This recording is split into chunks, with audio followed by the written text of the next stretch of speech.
Hey guys, this is our second video on the physics principles that relate to the construction of a tubulum.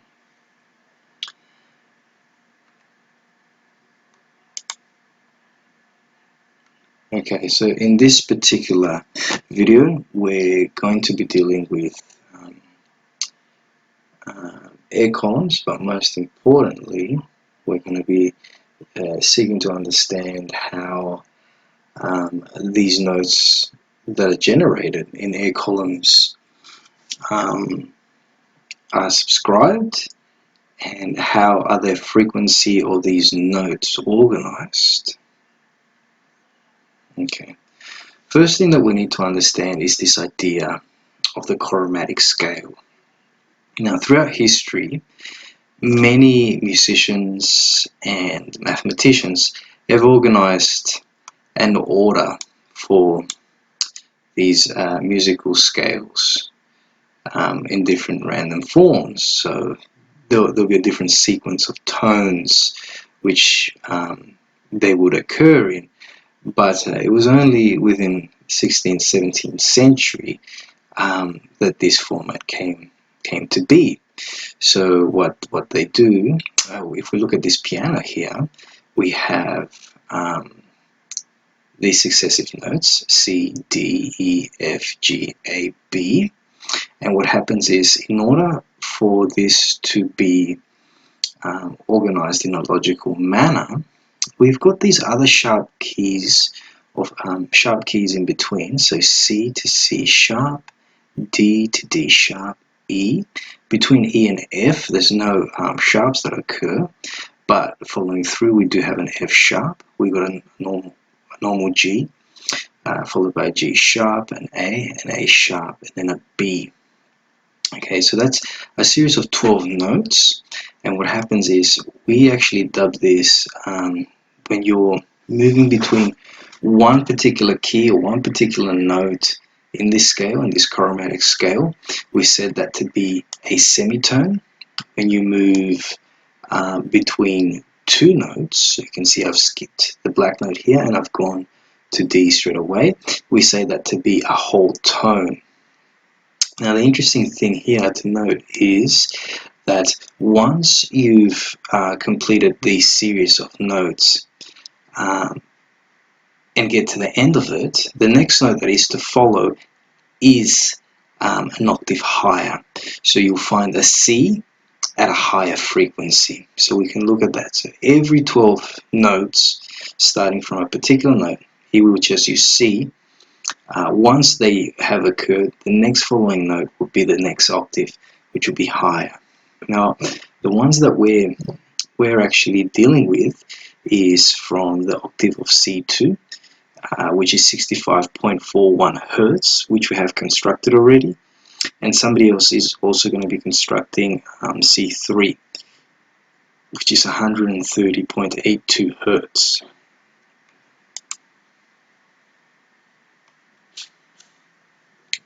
Okay.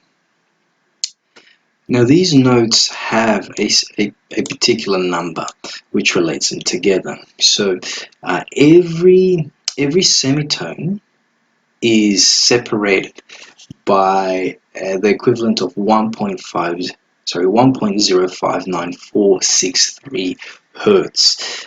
That is the separation in frequency between each one of these notes, and it's given by this irrational number, which can be represented as the 12th root of 2, and it can also be represented by this exponential function. What we have here is an equation that we can use to predict the value of a frequency a particular semitone distance away.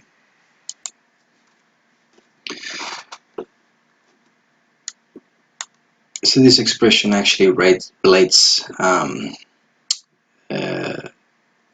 this particular factor, which all the notes are divided by, and it relates it to some kind of reference frequency that you have.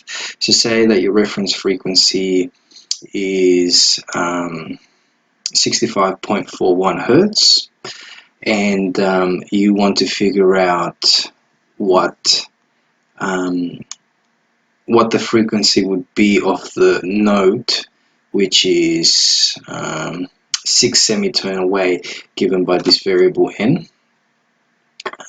So what you do is you multiply that irrational number.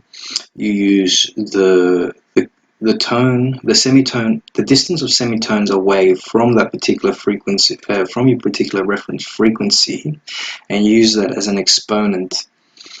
When you multiply that factor by your reference frequency, that should give you that frequency of that particular tone at that distance away.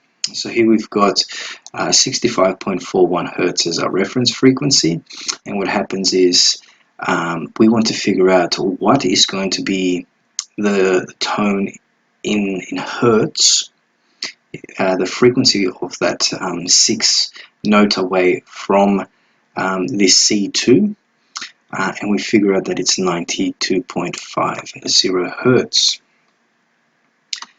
Now, these are the general notes that you'll find in a piano. Now, these are typical. These are scientifically described. So, a classic C, a deep C C2 note is 65.41 Hertz. Now, that value actually is more detailedly described by these trailing numbers that occur, but here we've just rounded up to 2 decimal places. Now these are the notes that we're going to be using in the construction of a tubular. But the other thing that I want you guys to notice here is I've been telling you guys that an octave away is equal to double the initial octave. So if you look at this one, C2 has got a value of 65.41 Hertz. An octave away at C3, once the 13 Hertz have passed, and you're up to the higher octave or the lower octave, these are all multiples of that. So this one is 130.81, which is precisely double that initial octave. Or it's half, or it can be halved to get the previous octave, which made that C2 value. Now this diagram also helps to illustrate where these notes fit. So you can see C1, these are our really bass notes. He described it as pedal C. We're going to be dealing with deep C, which is in this range over here. All the way up here at C4, that's what we call middle C. That's the one that we usually use as a reference during our music classes. This is quite an interesting graph. Now I've actually plotted all the key numbers from 0 all the way to about 75, I think it was, or something like that, 72. And what happens is I've plotted that against the frequency, the corresponding frequency of each one of those keys. Now we see an interesting behavior arise. We've already seen something similar before. We've seen a square root relationship arise, which resembles this graph. But now this graph in particular is what we call a logarithmic graph. So you can see, even though that each one of those keys are sequential, they go in a linear fashion upwards. You know, you get 1, 2, 3, 4, all the way up to about 72 keys. The tones, the corresponding frequency of each one of those keys does begin to follow some kind of linear pattern, but then that really stretches us out once you get to those higher frequency keys. So your high pitch keys, you can see they start to spread out quite, the frequency between each one of the successive keys, it starts to get larger and larger and larger, which creates this logarithmic pattern. Now, this is a typical relationship that occurs. It's not a relationship that we talk very much in detail in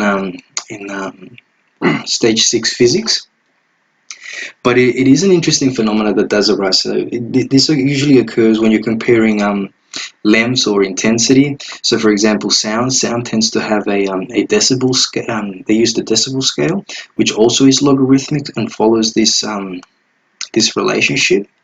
And what happens is it's just the way that certain phenomena in nature is perceived. So for us, in order for us to perceive those notes in a matter which we can hear some kind of difference or hear some kind of structure to them, we perceive them in this logarithmic function.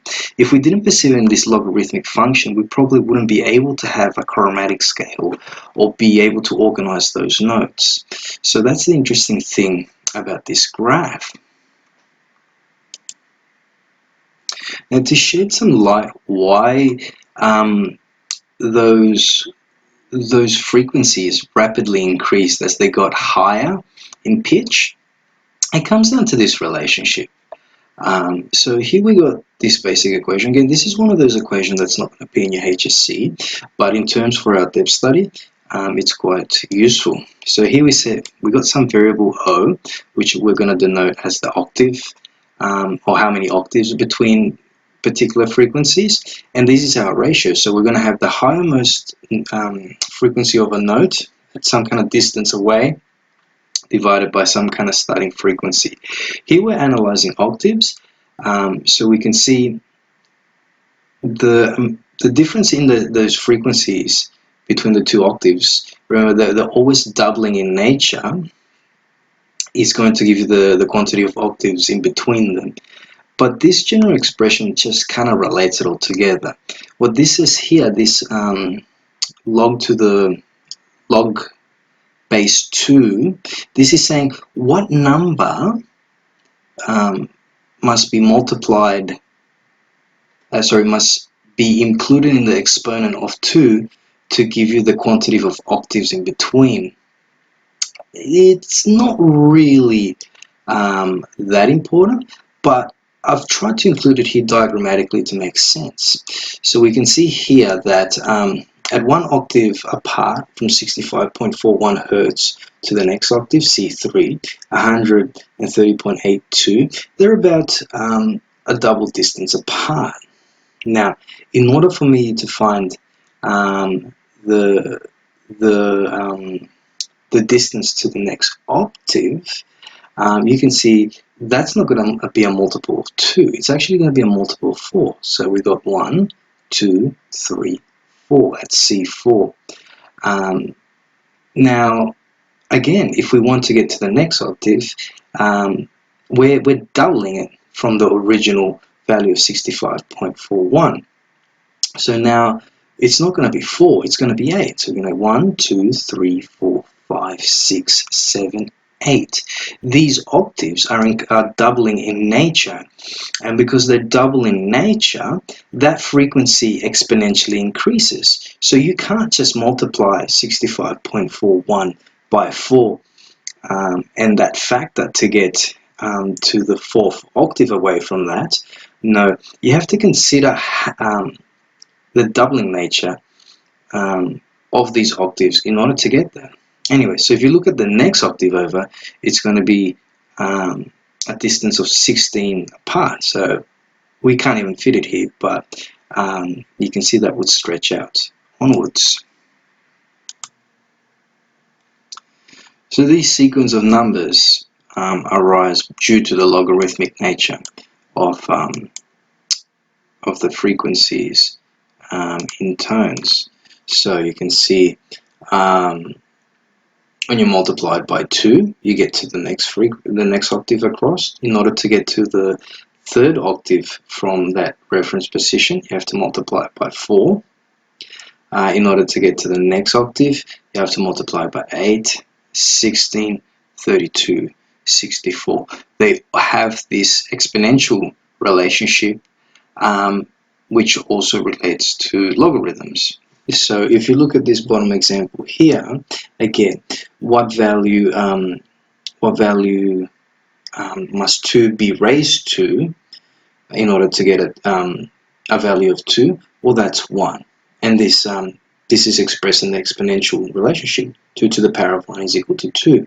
If you look at this one, what value must 2 be raised to in order to get the value of 4? Well, that's 2 squared, right? So 2 squared is going to give me the 4th. What value must 2 be raised to in order to get an 8? That's going to be to the power of 3. So 2 to the power of 3 is equal to 8. These are just a natural sequence of numbers that arise in this scale, which we can hear and differentiate and interpret as music, or as sequences of notes. Okay, here I try and include some diagrams to demonstrate that relationship.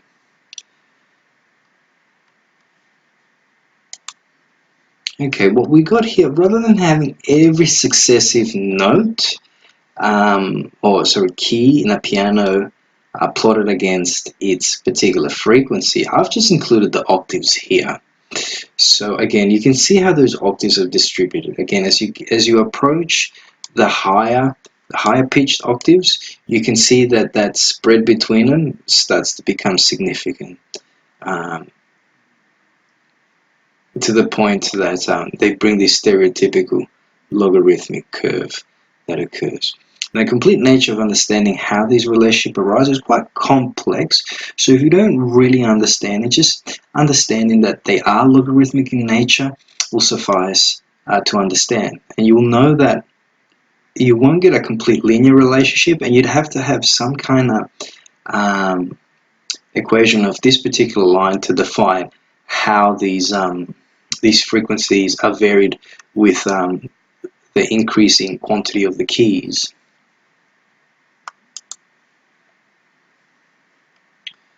The last thing I want to talk about is this idea of the sense. So the sense is the difference in frequency between two particular frequencies.